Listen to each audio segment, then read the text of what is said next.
En préambule de cette table ronde, on va faire connaissance avec mes trois invités par le biais d'une petite vidéo, pendant qu'ils s'installent confortablement. Fanny affiche plus de 6000 abonnés à son compteur sur Periscope.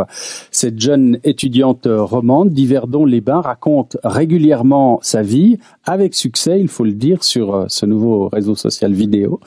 Periscope, la toute nouvelle application qui fait fureur auprès des ados. Periscope, une application sur téléphone mobile de diffusion instantanée de vidéos. Mamie, je veux un nouveau poney. Avant de commencer, je tenais juste à vous prévenir, il est à peu près 7h35 du matin. Grosse journée en annonce, quand vous regardez cette vidéo, je serai en Israël, donc on fait avec le créneau qu'on a. Allez, c'est parti. Bonjour à tous. Oula, ouais, effectivement. Bonjour à tous, c'est Chico Nono. Comment allez? J'espère que vous allez bien. Ah, ça même le matin, ça fonctionne. Hein. Bienvenue dans le Chico Nono Show et aujourd'hui, on va parler d'un sujet assez particulier. On va pas parler des parents, on va pas parler des papas. Avec son physique de boxeur, le Belge cogne fort sur le journalisme pompeux pour imposer ses codes. Sa formule, apprendre les règles pour ensuite les casser. À bientôt 40 ans, Damien Van Harter est un pionnier du journalisme moderne. Sans prétention, il se balade de ville en ville dans son van ultra-moderne, assemblé pour être une rédaction ambulante. Il disperse sa vision du journalisme à travers différents projets, plus novateurs les uns des autres. On va parler des mamans. Tout d'abord, on va commencer par une qu'on connaît tous, c'est les expertes. Vous savez, elles savent tout sur tout, elles ont tout vécu, elles savent que à chaque fois que tu vas dire quelque chose, c'est l'inverse qu'il faut faire. Mais bon, voilà, dans la vie, il faut savoir apprendre de ses erreurs. Ensuite, celle qui te prépare à manger même si t'as 25 ans. Mais je vous dis pas à manger genre le dîner, le souper, tout ça. Vous savez, les récrés, les lunchbox, les machins, les trucs. N'oublie pas de te nourrir. T'inquiète, maman, t'inquiète. Откройте форточку. Откройте.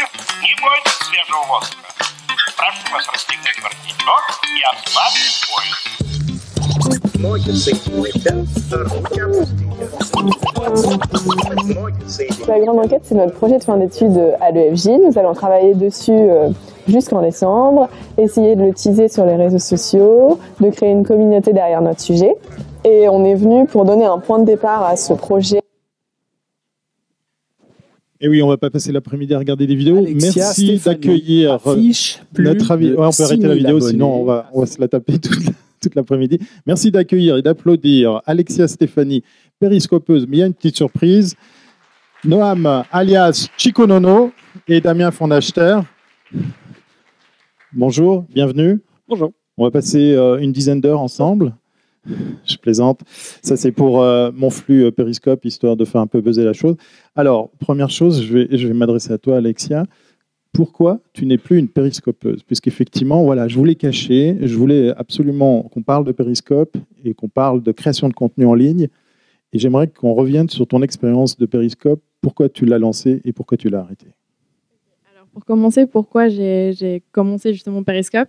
C'était avant tout pour partager avec les internautes en direct et avoir un retour tout de suite en fait avec les gens pour pouvoir faire des débats sur des sujets qui sont plutôt tabous et qui sont souvent pas abordés et surtout pas en direct. Et au début, c'était plutôt chouette. Il y avait du bon contenu, les gens partageaient bien et il y avait une certaine communauté qui était plutôt cool où on arrivait bien à partager, bien à débattre. Et très vite, il y a on peut dire les haters qui sont arrivés et là, ça part totalement en catastrophe.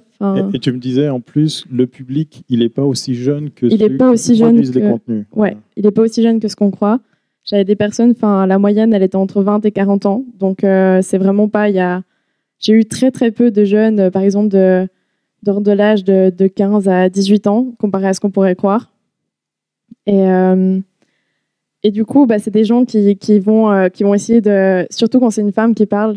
J'ai trouvé c'est comparé à d'autres périscopeurs, j'ai trouvé que c'était bien plus, j'en prenais bien plus. Bon, il faut dire aussi que tu as osé aborder des thèmes pas si faciles que ça, puisque tu te voues à des études en psychologie, et donc tu as utilisé ce réseau pour en fait l'utiliser comme un bac à sable de test. Tu as essayé plusieurs thèmes et aussi la sexualité. Donc, tu t'es pas dit à un moment donné que tu allais quand même aussi, effectivement, te brûler les mains? Dans un sens, c'était aussi pour tester, en fait, jusqu'à où les gens peuvent débattre sans partir dans sans se retirer un peu dans leur pensée pour s'ouvrir, en fait. C'était plus, je sais pas comment expliquer, mais...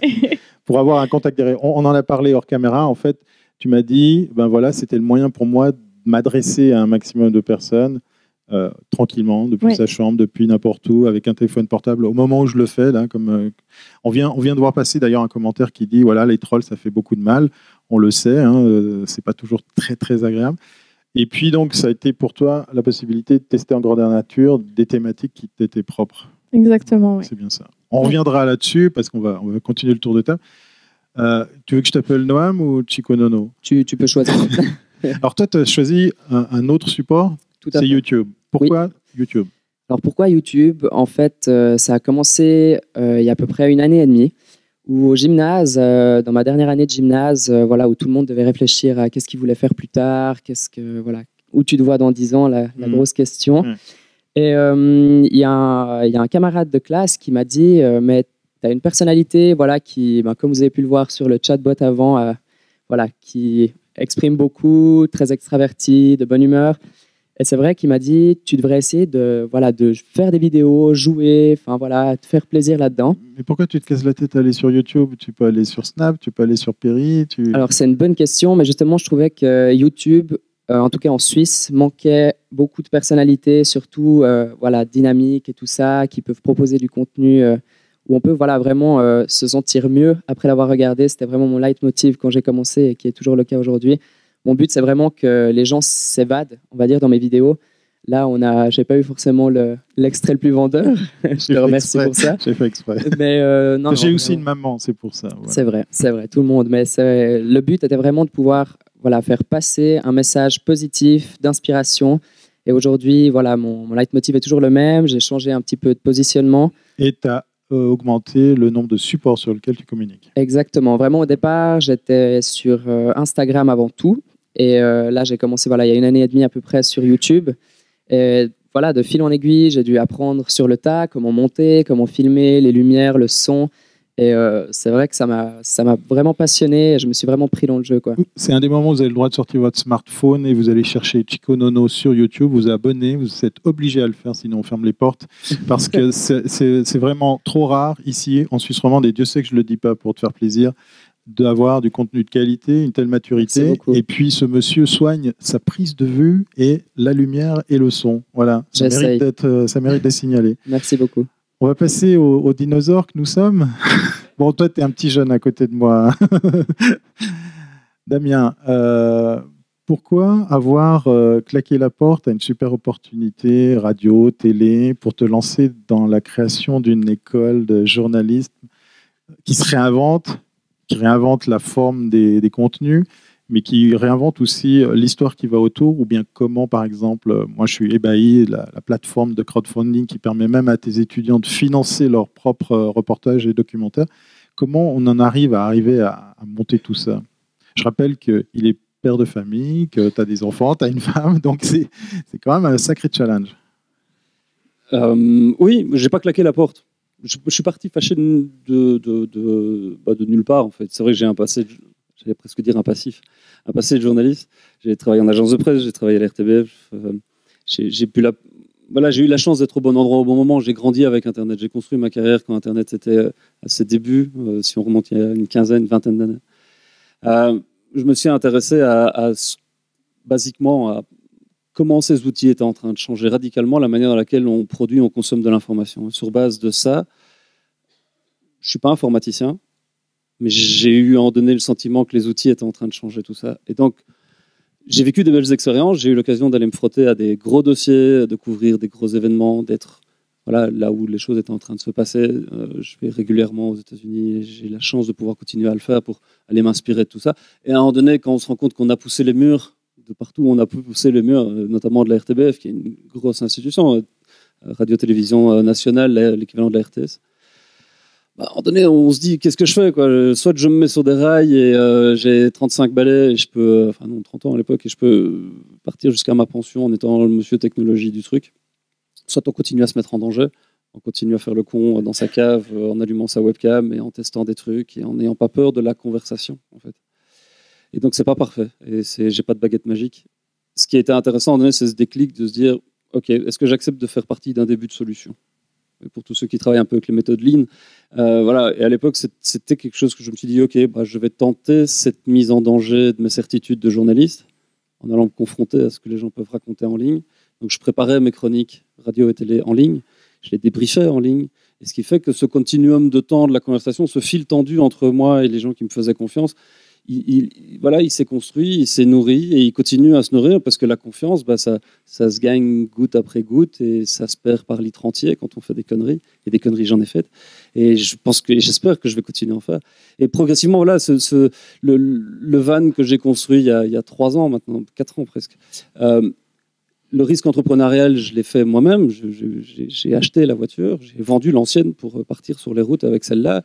Et j'ai dit aux gens, vous pouvez me donner un coup de main pour l'équiper, pour aller plus vite sur le terrain, pour le petit business plan que j'avais imaginé, pour essayer de l'accélérer et venez faire un tour avec moi. Et donc, ça fait 4 ans maintenant, mais je ne le fais pas toute l'année parce que c'est éreintant. Et comme tu l'as dit, j'ai des enfants. On fait des road trips interactifs. Voilà. On allie le terrain physique et numérique et je m'en sers aussi comme d'un outil de pédagogie, puisque tu l'as dit, je travaille avec des écoles. Aujourd'hui, depuis 6 ans, j'ai eu plus de 1500 étudiants qui viennent, on voit les images là, qui viennent au sein d'un accélérateur de start-up que j'ai cofondé il y a 5 ans en Belgique, et où les intentions se marient bien, en fait. Les étudiants pitchent devant des start-upers, les start-upers pitchent devant des étudiants, les étudiants font du crowdfunding. On va passer le cap des 200 000 euros récoltés sur les 80 projets qu'on a réussi à financer. C'est des projets au long cours, hein, c'est des projets où les étudiants font des vrais reportages qui terminent parfois en télé, parfois pas, mais qui démarrent en ligne et où là on a des conversations. Voilà, c'est un peu ça. Je sais que tu m'avais déjà répondu, on en a parlé depuis longtemps. La question, mais on va la partager ici. Pourquoi faut-il se réinventer quand on produit du contenu en ligne? Tu vois, je fais un gros effort, je filme en vertical. Voilà, je vais bientôt choper des boutons. Pourquoi c'est obligatoire? Surtout là, aujourd'hui, on parle référencement, on parle parce qu'il y a eux qui arrivent. Content marketing. Il y a eux qui arrivent, ils sont motivés, ils ont des choses à raconter. Moi, je préfère 100 fois vivre dans un monde où on a le droit de raconter des conneries plutôt que de devoir demander l'autorisation avant de le faire. C'est une des chances qu'on a dans nos pays ici. Et c'est pas gagné, et c'est pas ad vitam aeternam, ça. Regardez ailleurs dans le monde. Donc, si, en tant que média, en tant que producteur de contenu, en tant que raconteur d'histoire, on ne se pose pas la question du pourquoi et du sens, à quoi ça sert de produire des contenus? Pourquoi on le fait? Pourquoi tous les jours au matin, on se lève, on se dit cette histoire-là, je vais la raconter. Voilà, moi j'ai vraiment apprécié les panels de ce matin parce que non seulement on allie la technique, mais aussi on se pose la question du pourquoi. Et même si on vend du savon, des armes, des bagnoles, whatever, si on se pose ces bonnes questions-là et qu'on se met au service des gens, et c'est un peu ça que moi j'essaie de faire, c'est je me mets au service des étudiants, mais pour qu'eux-mêmes se mettent au service des gens et des users, on ne peut pas se tromper. On fera des erreurs, mais on ne peut pas se tromper. Une autre URL à retenir sans plus tarder, l'app d'Avanac, pour aller voir justement l'expérience de ce bus, de ce van, de cet atelier mobile qui vient même en Suisse, hein, puisque tu étais venu dans le Jura suisse. Je vous invite vraiment à aller voir, ça vaut vraiment la peine, puisqu'il est entièrement équipé pour faire du contenu mobile et même dans des démarches, on va dire même commerciales et pas uniquement pédagogiques. C'est ça qui est intéressant. Oui, parce que techniquement, je suis plus journaliste, j'ai plus de carte de presse. J'ai rendu ma carte de presse en 2012, mais mon indépendance, je la tire du fait de pouvoir continuer à dire non. Alors justement, à propos de dire non ou peut-être, je reviens sur vous deux. Comment ça s'est passé quand vous êtes retrouvés à créer du contenu vis-à-vis des parents, parce que c'est le premier contrôle auquel il faut qu'on échappe ou qu'on essaye de négocier. Alexia? En tout cas, ma maman avait accès à tout ce que je faisais. Du coup, c'était de la confiance avant tout. Elle savait, enfin, je connais mes limites, elle me faisait confiance en fait. Du coup, c'était moi j'ai été libre totalement là-dessus. Alors, c'est un peu téléphoné comme question, mais est-ce qu'elle se rendait compte dans quoi tu te lançais à devenir ton propre média? Elle n'avait pas l'ampleur en fait des réseaux sociaux, ni même surtout de Periscope, quoi. C'était tout nouveau, elle savait pas trop ce que c'était, et moi non plus d'ailleurs, dans un sens, hein. Je savais pas où j'allais aller, mais elle me faisait totalement confiance, quoi. Elle laissait. Pour toi, même Alors pour moi, c'est tout l'inverse. Vraiment, mes parents n'étaient pas du tout prêts à ce que je publie les choses sur Internet. Je suis un peu d'une famille où voilà, on n'est pas traditionnel, mais on n'est pas du genre extravagant. Et là, j'ai dû un peu les convaincre. Donc j'ai vraiment aussi... C'est quoi les arguments pour convaincre ses parents à oser faire des vidéos sur YouTube? C'était aussi de dire que pour moi, c'était une expérience aussi avant tout humaine et surtout professionnelle. C'est vrai qu'on apprend énormément de choses, on vit des expériences assez incroyables. Et au départ, ils n'étaient pas chauds. Je ne dis pas qu'ils m'ont dit non, non, non, non, c'est mort. Mais là, ça a vraiment, vraiment évolué. Aujourd'hui, ils sont, j'espère en tout cas, fiers de moi et de ce que j'ai accompli. Ils te mettent de temps en temps des pouces en l'air? J'espère en tout cas. En tout cas, ils regardent mes vidéos, c'est déjà pas mal. Ok. Tu as 2 abonnés acquis. En plus, ouais, Okay. c'est déjà ça. Ça, c'est pas mal. C'est clair, mais c'est vrai que là, je me suis vraiment posé beaucoup de questions parce que voilà, quand je me suis lancé, j'avais aucune idée là où j'allais aller, tout à quoi je m'exposais. Il y a eu énormément de bonnes expériences, il y a eu quelques mauvaises comme partout, mais rien de bien grave. Mais ça m'a fait énormément grandir et je vois aussi les gens de mon âge me posent souvent des questions par rapport à ça aussi. Tu es un extraterrestre parce que tu es en même temps à la fois exposé mais assez humble. Est-ce que ça a été l'occasion pour vous deux d'éduquer vos parents, de profiter de leur apprendre des choses qu'ils ne connaissent pas, parce qu'on a l'impression que vous êtes nés avec des smartphones en poche, vous savez tout de ça, et puis on le sait, c'est pas tout à fait vrai. Tout à fait. Mais est-ce que ça n'a pas été quand même une opportunité de leur montrer voilà ce que c'est Snap, voilà comment ça marche YouTube? Alors, c'était encore une fois compliqué parce que mon papa est informaticien à son compte, donc il est un petit peu connecté et tout ça, mais rien à voir dans la création de contenu, c'est dans la réparation. Et en fait, de créer du contenu digital, de le mettre en ligne, d'avoir des commentaires, une communauté qui se construit, d'avoir des projets, de voyager avec ça, pour eux, c'était quelque chose de fou. Et je pense ne pas avoir été, je pense que je suis pas la génération encore à être née avec un smartphone. C'est aussi pour dire à quel point ça va vite. Et je pense à ceux qui sont nés en 2000, peut-être Alexia est née peut-être avec un smartphone dans la main. Mais moi, vraiment, pas du tout. Même encore aujourd'hui, je trouve que ça évolue très très vite pour rester à la page. Comme David Labouré l'a dit aussi, il faut vraiment anticiper les changements. Et c'est pas toujours facile, même pour les jeunes qu'on dit ils sont tout le temps connectés. C'est quelque chose c'est un vrai métier.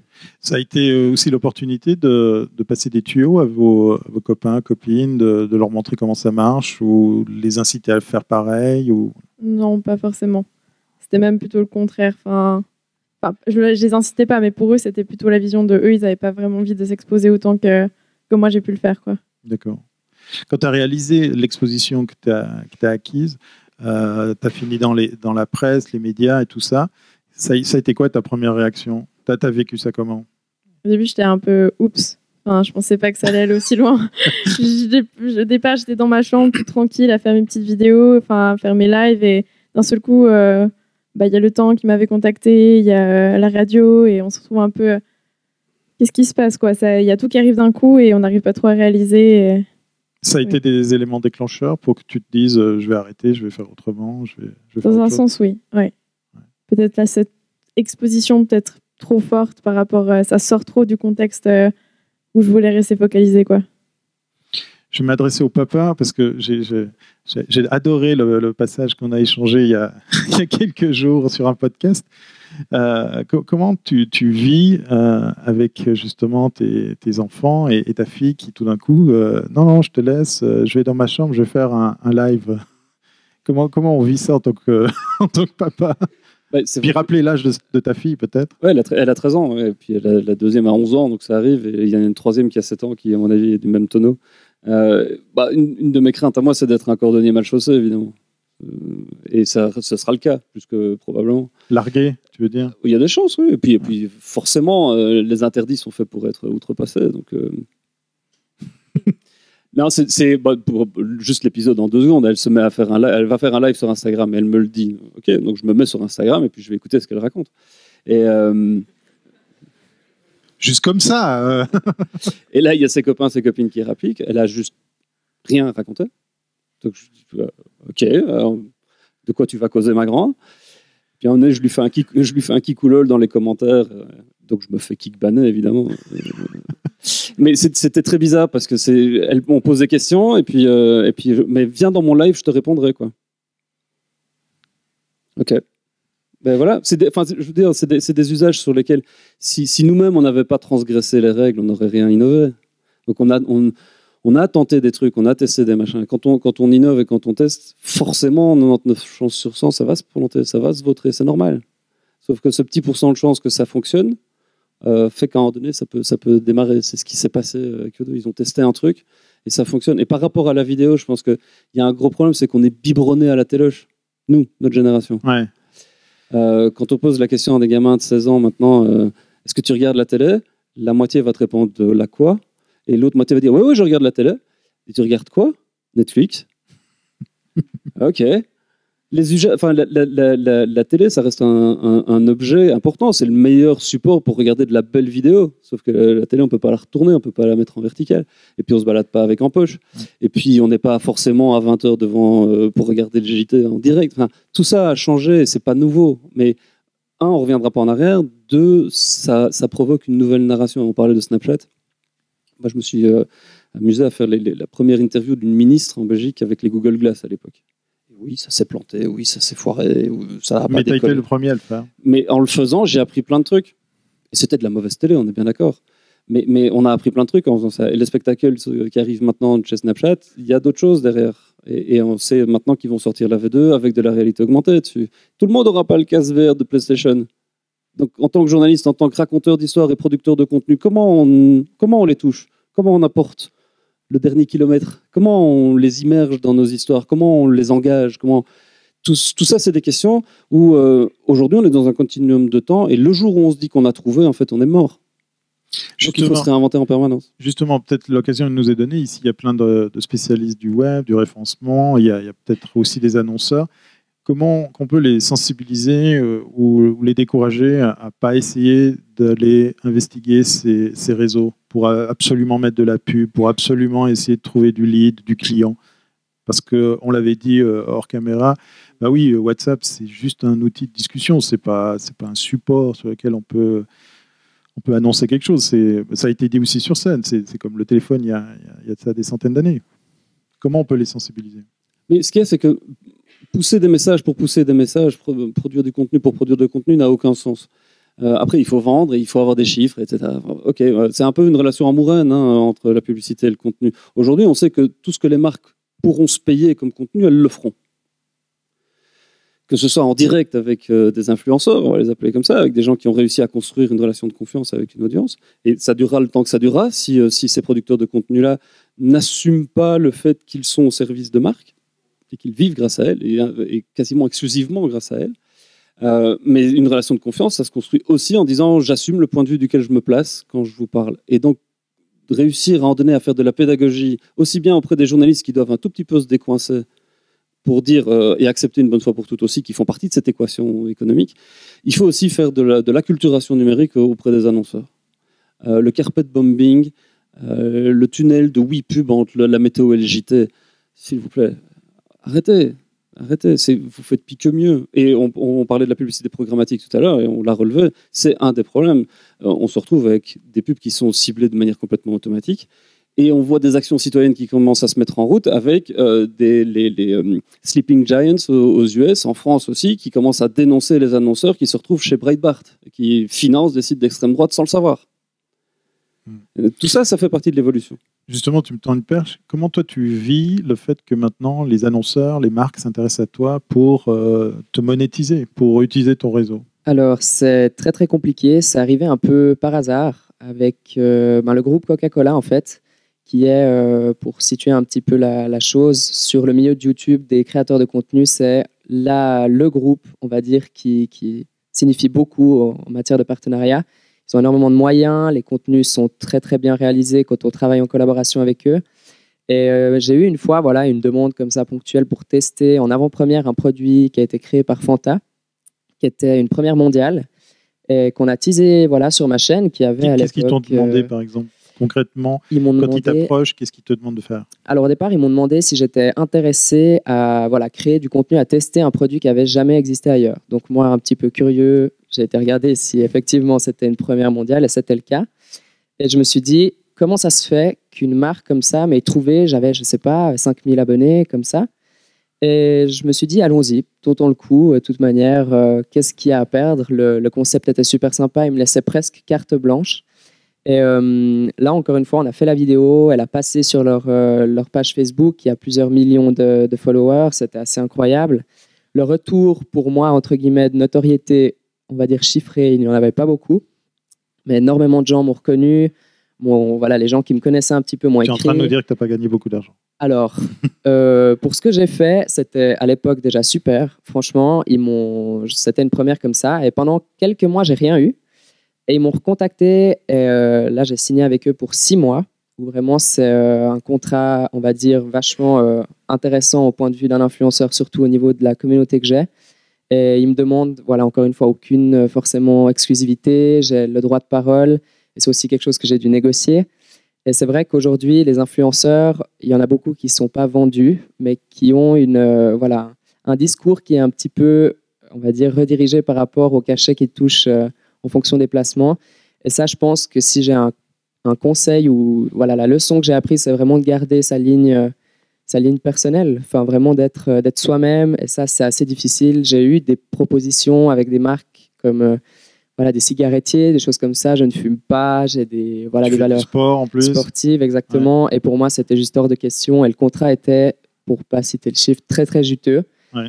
Mais voilà, j'ai refusé parce que pour moi, c'est important de véhiculer ces valeurs. Pour revenir sur cette question des 5000 abonnés, est-ce qu'après coup, tu as pu déterminer comment ils avaient fait pour te trouver? Alors, les grosses boîtes, les grosses entreprises, par exemple le groupe Coca, et je pense que toutes les grosses entreprises font comme ça, elles font appel à des agences qui sont, voilà, qui ont un carnet d'adresses et qui justement suivent les réseaux sociaux pour un peu trouver la bonne personne. Mais c'est vrai qu'aujourd'hui, en tout cas en France, il y a énormément de personnes qui font ça. Donc c'est assez compliqué de trouver, on va dire, la perle rare parmi tout ça. Et en Suisse, il y a très très peu de personnes. Et vraiment, je pense que... Il y a encore plein de place à prendre. C'est ça. Et surtout, je pense qu'aujourd'hui, la Suisse est un marché très intéressant à toucher pour les marques parce qu'on parle 3 langues. C'est un marché, voilà, test. Vraiment, je pense que tout le monde ici le sait. Et c'est vraiment pas facile de trouver, je pense, des personnes qui peuvent vraiment représenter les valeurs de la marque et de pouvoir, voilà, promouvoir le produit d'une manière aussi intéressante. Et encore une fois, voilà, Fanta est arrivé avec... un produit, et c'est moi qui leur ai proposé toute la vidéo, la thématique et tout ça. Donc moi, ce qui m'intéresse, c'est vraiment créer du contenu et pas promouvoir simplement. Et garder cette liberté aussi. Voilà, et c'était ça le but. C'est difficile à trouver, mais voilà, si on garde, on va dire, les pieds sur terre, ça marche. Je ne sais pas où on en est au niveau timing. Je me retourne, 5 minutes. Je vous propose, pour que cette table ronde garde son nom, c'est de pouvoir aussi vous interagir, puisque là, j'ai ouvert mon flux Périscope, mais je n'ai pas eu le temps de voir des questions. Est-ce qu'il y a des questions dans la salle? Moi, j'en ai plein, hein, donc rassurez-vous, si jamais on peut tenir encore une dizaine d'heures. Non? Ok. Ah, si. Alors, je vais me déplacer. Tant pis pour Périscope. Voilà, c'était mon sport de la journée. Oui, bonjour. Donc, moi aussi, je suis père d'un enfant de 12 ans qui fait ses petites vidéos aussi dans sa chambre. Et donc, ma question, en fait, en tant que père, c'est comment vous voyez l'avenir pour vous? Alors, c'est une très, très bonne question, si la question m'est dirigée. Je pense qu'aujourd'hui, c'est un début, vraiment, même si toute activité aujourd'hui, voilà, les sites changent, ferment, évoluent. Je pense que aussi un conseil que je peux donner aux gens qui font ça, c'est surtout de faire ça par passion avant tout, de ne pas avoir un objectif chiffré qui soit de vivre sa vie ou de voilà, faire, je ne sais pas, 1 million de vues ou de tourner dans un film. Pour moi, c'est vraiment avant tout une passion. Je le fais parce que j'aime ça et le jour où ça ne sera plus le cas, j'arrêterai. Et j'ai beaucoup de papas, justement, qui m'écrivent et qui me disent « Mon enfant aimerait faire des vidéos sur Internet, quels sont les risques, quelles sont les opportunités ?» Et les opportunités, il y en a plein, des risques aussi. Et si je peux donner un conseil aux parents qui ont ces enfants un petit peu jeunes créateurs, c'est vraiment de surveiller les commentaires. Et c'est un conseil aussi général que voilà, dans les écoles, il y a beaucoup de harcèlement, de la méchanceté gratuite. Et j'ai la chance de ne pas en avoir beaucoup. J'espère, je croise les doigts que ça continue. Mais je vois des fois des commentaires qui ont pas lieu d'être, où il y a des gros mots, des appels au suicide. Et pour moi, il y a des enfants qui ne sont pas préparés à ça et je pense que c'est vraiment quelque chose à surveiller. Une autre question peut-être? Oui. Vous me faites marcher, c'est bien. Merci, je m'adresse aux deux plus jeunes un peu. J'aimerais savoir un peu comment vous avez commencé en termes de promotion. Est-ce que vous avez un peu, toi qui fais de la vidéo, quoi, les deux, est-ce que vous avez budgétisé ça et fait de la publicité? Est-ce que vous êtes fait appuyer tôt ou tard par une agence? Comment vraiment vous êtes fait connaître? Tout simplement, en fait. Alors, au niveau de la publicité, ben, moi, mon premier en fait, contact avec le monde professionnel, on va dire, de la promotion, communication et tout ça, c'était par le groupe Coca-Cola. Et je me suis pas improvisé, mais voilà, j'ai dû apprendre sur le tas, finalement, comme une agence, donc de gérer le contact client, voilà, les encaissements, l'AVS et tout ça. Je sais que j'ai pas une tête à faire ça, mais c'est des choses qu'on apprend sur le tas et ça fait partie, je pense, aussi des richesses de cette nouvelle activité sur le web, c'est qu'on apprend beaucoup en très peu de temps. Et là, je suis arrivé à un point où j'aimerais bien pouvoir placer ça dans une agence parce que ça devient très, très compliqué de créer du contenu, de le réfléchir, de le planifier, de répondre aux gens, d'avoir vraiment aussi le recul nécessaire pour analyser voilà, tout ça. Et c'est vrai que d'avoir une agence, je pense que c'est quelque chose qui peut être envisageable à long terme, bien évidemment, quand on a vraiment beaucoup de vues, ce qui n'est pas forcément mon cas, mais voilà, c'est quelque chose qui peut vraiment être vite pris en compte. Oui. J'ai pas répondu. Une autre Pas entièrement. C'est-à-dire, avant que Coca-Cola t'appelle, est-ce que toi-même, tu as fait de la promotion sur YouTube via un canal ou sur Facebook où tu as mis, toi, de ton côté de l'argent ou c'était vraiment que du naturel? Tu as commencé à faire des vidéos, tu as juste posté sur YouTube et puis tu t'es dit, bon, si ça fonctionne, ça fonctionne. Voilà. Alors, tout à fait. Alors, j'ai mal compris. Oui, j'ai fait sans publicité. Vraiment, j'ai commencé comme ça du jour au lendemain. J'ai pris une caméra, 3,5 livres. Ça m'a fait un trépied. J'ai filmé avec la lumière du soleil. Quand je regarde ma première vidéo, c'est juste la catastrophe. Mais il faut bien commencer quelque part. Et c'est vrai que c'était un petit peu partir à l'aventure. Je ne savais pas faire du montage. Ma première vidéo qui durait, je pense, 5 minutes, ça m'a pris 10 jours à la monter. Donc, un vrai jour, 8 heures de travail. Donc voilà, et aujourd'hui, ça me prend 1/10 de ce temps-là. Donc on apprend beaucoup. Et non, je n'ai pas du tout fait de promotion de ce côté-là. J'ai vraiment laissé le référencement faire son travail. Ça a pris du temps, mais l'audience qu'elle a est, j'espère en tout cas qualitative, et restera à me suivre jusqu'au bout, j'espère. Ce fut la même chose pour toi parce que tu t'es, Alexia, lancé sur Periscope. Et puis on en a parlé avant. Tu avais même organisé quelque chose comme un rendez-vous régulier. Est-ce que c'est ça qui a contribué à faire que ton audience grandisse ou tu as juste peut-être l'impression que c'est les thématiques que tu traitais qui a amené du public? Il y a un peu de tout. Il y a les thématiques et aussi le fait de tous les soirs de faire un périscope, ou pas forcément tous les soirs, mais assez régulièrement. Et aussi le fait qu'on est peu sur Periscope. Du coup, il y a peu de personnes à faire de la vidéo. Quand on peut regarder en Suisse, en tout cas quand je faisais des périscopes rien que dans la région du canton de Vaud, par exemple, on était peut-être 4, 5, 6 à faire un périscope à une heure, à la même heure. Et en général, les contenus n'étaient pas forcément intéressants.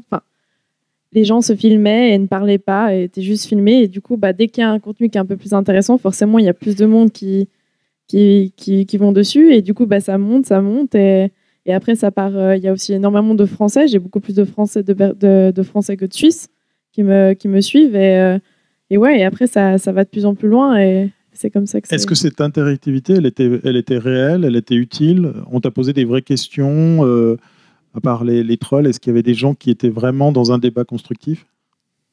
Une personne sur 10. C'était vraiment... C'est pour ça que j'ai arrêté aussi, parce que c'était super énervant de lancer des questions et de ne pas avoir de retour. Et on voit même plus, au final, les gens en fait, qui veulent réellement débattre avec nous, parce que ça passe tellement vite. Et faut se dire que quand on est peut-être le plus gros que j'ai eu, ça devait être quasi 20 000 personnes d'un coup. C'était un soir où ça a même fait bug. C'était un peu la catastrophe. Et du coup, ça passait comme ça. Et je pouvais rien faire. Et c'était que des insultes et que des... Mais justement, au lieu d'arrêter, est-ce que tu t'es pas posé la question, est-ce que je ne devrais pas trouver une autre plateforme, un autre moyen de communication pour continuer? Puisqu'en plus, il y avait une démarche presque légitime, professionnelle, puisque tu faisais ce bac à sable de test, quoi. J'aurais bien voulu, mais le problème, c'est que j'avais pas forcément le temps parce que c'était les études avant tout et gérer les deux, c'était pas ce qu'il y avait de plus simple. Ça prend quand même énormément de temps. Est-ce qu'il y a une autre question dans le public? Oui? Non? Je vais refaire de la gym. Ok. Damien, moi je reviens sur le fait que toi, avec ton approche, ton parcours professionnel, tu as pu traiter toutes sortes de types de contenus. Je te tends un peu la perche et puis je te provoque. Pourquoi le contenu vidéo est devenu incontournable versus les documents textes? Je sais que je vais me faire plein de copains parce que le SEO a besoin de sémantique, de mots, de textes, de lettres. Mais pourquoi le médium de la vidéo est devenu incontournable ou doit être incontournable quand on communique? Moi, je ne suis pas devin, je n'ai pas de boule de cristal non plus, mais dans la vidéo, il y a tout. Il y a l'émotion, il y a le mouvement. Il y a l'endroit, il y a le décor, il y a le contexte, il y a beaucoup d'émotions, il y a beaucoup de choses qui sont véhiculées à travers la vidéo, bonne et mauvaise. Donc forcément, c'est un axe de communication, c'est un support de communication qui regroupe beaucoup de choses très très intéressantes, sur lesquelles il y a moyen d'activer plein de choses différentes. Pourquoi est-ce que ça fonctionne aussi bien aujourd'hui? On l'a entendu ce matin, Facebook nous bullshit avec ses views, avec ces trucs-là. Ok, prenons ça pour ce que c'est. Jouons avec, testons-le, mesurons-le, adaptons-nous, faisons un mix média intelligent, intéressant, faisons faire par les machines ce qu'elles savent faire, gardons la place des humains pour ce qu'ils savent faire aussi, et je pense qu'il y aura moyen de créer de la valeur ajoutée autour de tout ça. C'est surtout cette remise en question-là permanente qui est intéressante. La vidéo en tant que telle, moi je pense que tout ce qui va arriver avec la réalité virtuelle, réalité augmentée va être très intéressant. Pour l'instant, on est vraiment dans de l'occupation de marché. On occupe la place, ça coûte un pognon fou et ça rapporte pas un bal. Ça va arriver et progressivement, avec le temps, ça va commencer à devenir très, très intéressant, les expériences qu'on va fournir aux gens. Ça sera le mot de la fin, puisque j'ai Monsieur Timing. Voilà, l'occasion m'est donnée de quand même de vous donner envie, vous aussi, de devenir producteur de contenu. On l'a vu avec l'exemple de... Je suis désolé pour le terme, la nouvelle génération, voilà, on parle comme des vieux, de voir avec quelle simplicité maintenant on n'a plus d'excuses puisqu'on a tous ça dans sa poche, un smartphone, on a tous de quoi faire du son, de l'image, de la photo. Et puis on se revoit dans 5 ans peut-être pour parler de VR et puis tout ce qui aura pu être fait grâce à ça. Merci beaucoup à vous trois, merci pour ce témoignage.